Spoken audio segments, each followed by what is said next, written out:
And it was a church. In 1999, Southwark Park Galleries opened its second arts venue, Dilston Grove, situated in the park across the lake. The first church on this site of Dilston Grove, formerly known as Clare College Mission Church, was opened in 1886 by Clare College, Cambridge, as part of a university mission in a spiritually destitute district. After signs of subsidence in 1909, an appeal fund was started for a new church. The church as it now stands, built in 1911, the very first poured concrete building in England, at a cost of £2,718, 16 shillings and fourpence. Designed by architects Sir John Simpson and Maxwell Ayrton, who went on to build the original Wembley Stadium. It was described at the time of its opening as the finest modern church in South London, and is now a Grade 2 listed building. The church closed in the early 1950s and was used for some time by a group of students from the Royal College of Art, including Richard Wentworth, as artist studios in the 1970s. With the crucial support from the Arts Council in England, London Borough of Southwark and the Heritage Lottery Fund, Southwark Park Galleries transformed this derelict church into a spectacular art gallery, ideally suited for ambitious large-scale presentations. The building reopened in May 1999 with the new name of Dilston Grove. The group exhibition, Word Enough to Save a Life, Word Enough to Take a Life, curated by Simpson and Morrissey. And we'll have a look at the building now. This is the newer part, the extension, repaired with its glass doors, but when you go inside you see a lovely roof. I say newer part, when you see the roof you'll be quite surprised, but that's where we go in. But you get some pretty good views of it. So this is the first poured concrete building in England, so quite a rarity.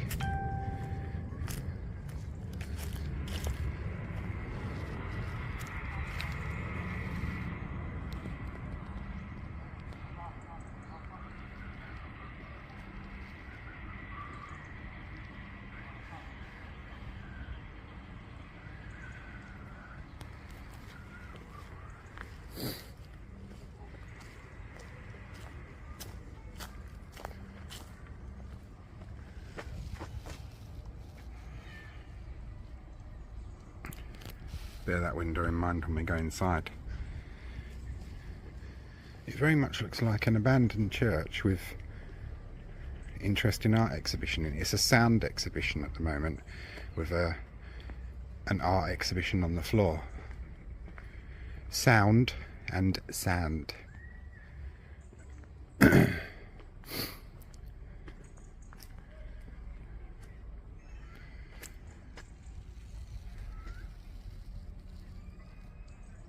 Old church bell.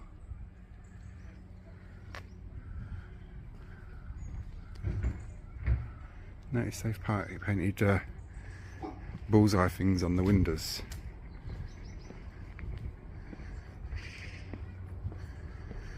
That is probably because they were smashed.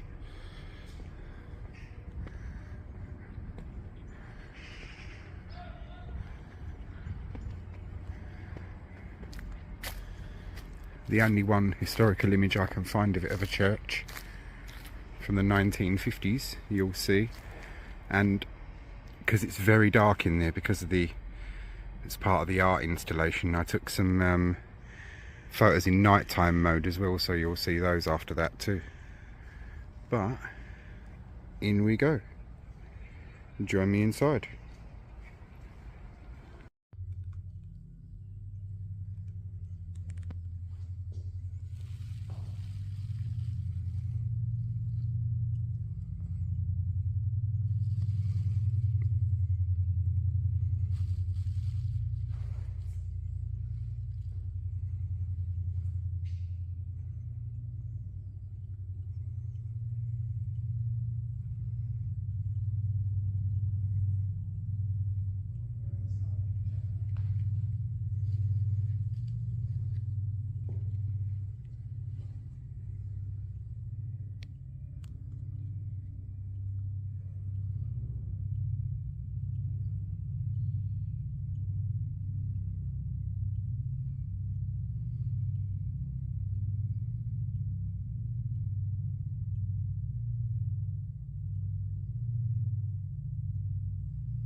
And it was very dark in there, so as promised, some pictures taken in nighttime mode. See, the video's quality is very good except in poor light, but if you go into nighttime mode with the photography element of this camera, it takes really good pictures. And this shows the interior of the chapel. Obviously its original interior all ripped out, but bear that in mind because you will see a small piece of that. To the left you see the old original wooden pulpit, which can't be accessed now because it's quite rotten. And here you see the art installation on the floor with the speaker above it. Right behind that, the original altar. And this photo highlights beautifully the poured concrete nature element of this building.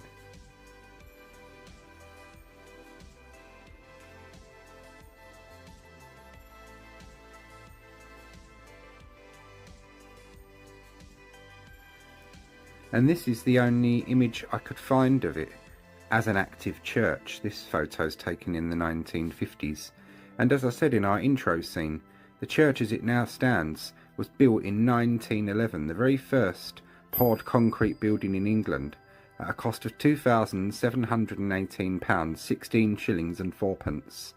And the architects were Sir John Simpson,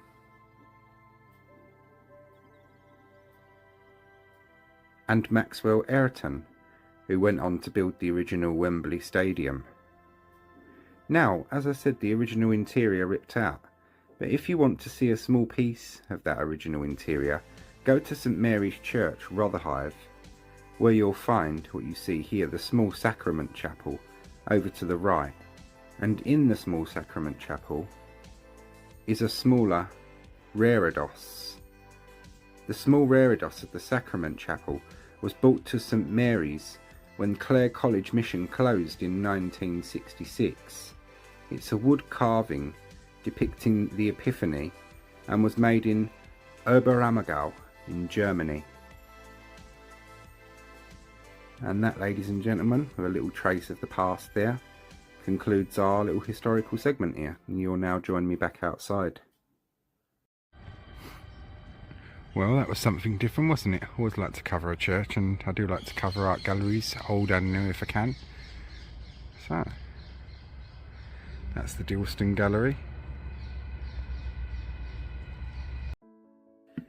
And before we leave the former chapel, now an art gallery behind, I wanted to give a memory of a once much loved local man who could have made it very, very big in the football world if he'd wanted to.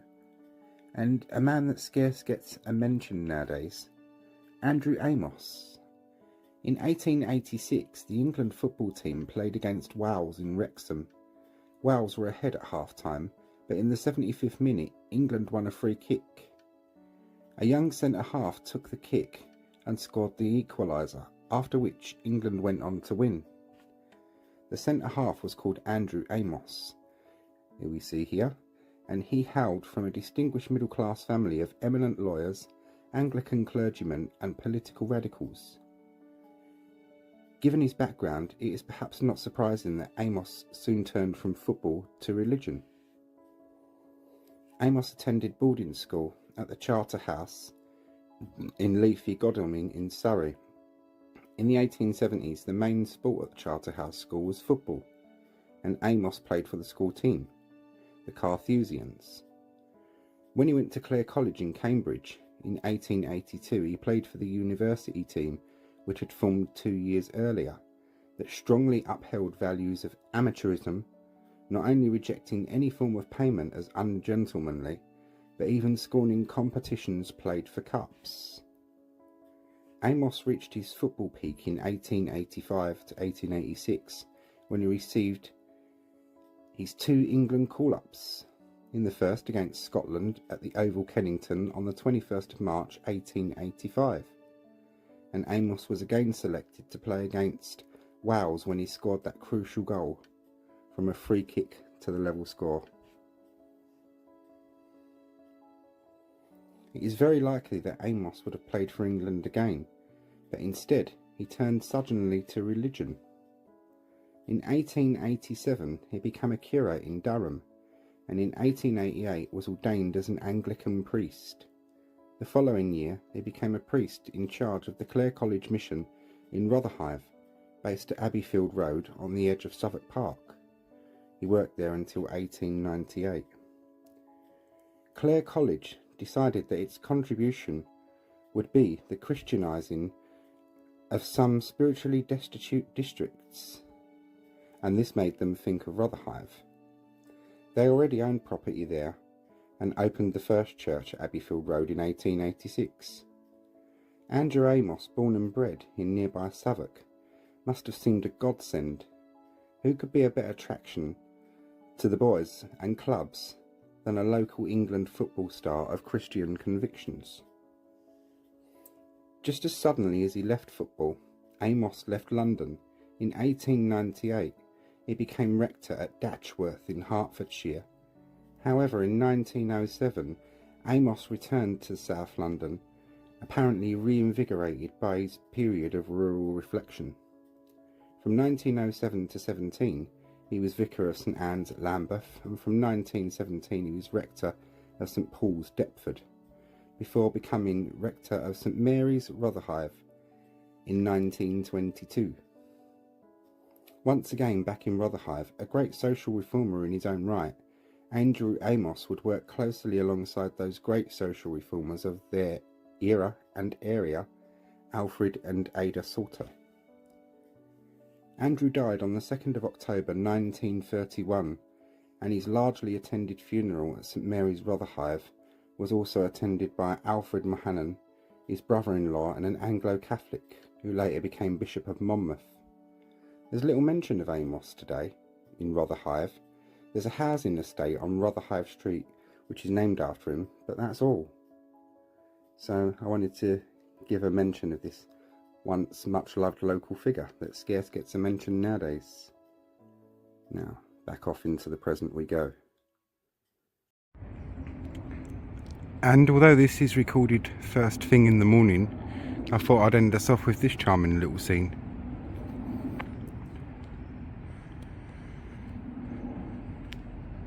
The park isn't supposed to open until 7, but 6 o'clock in the morning and here we are.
And that's your lot. That concludes our tours of Southwark Park. Hope you all enjoyed, and thank you for watching.